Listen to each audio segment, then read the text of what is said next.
آج انشاءاللہ تعالی میں آپ کے سامنے غربت سے نجات کا ایک بہترین وظیفہ عرض کروں گا۔ بڑا ہی زبردست اور مجرف وظیفہ ہے، اس کو آزمایا گیا ہے۔ اگر گھر میں بیماری ہے یا غربت اور ناداری نے بسیرا کر لیا ہے تو بلا ناغہ 7 دن تک ہر نماز کے بعد یا رزاق، یا رحمان، یا رحیم، یا سلام، یہ آپ لکھ لیں۔ 4 الفاظ ہیں، یا رزاق، یا رحمان، یا رحیم، یا سلام۔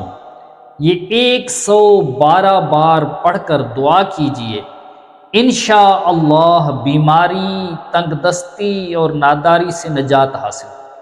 بڑا آسان وظیفہ ہے، ہر نماز کے بعد 7 دن تک یہ چاروں کلمات پڑھنے ہیں 112 بار۔ یہ پڑھ کر دعا کیجئے، انشاءاللہ جل شانہ پریشانیاں دور ہوں گی، تنگ دستیاں دور ہوں گی۔ بے روزگار ہیں تو انشاءاللہ تعالی روزگار مل جائے گا، اور انشاءاللہ عز و جل آپ کی غربت دور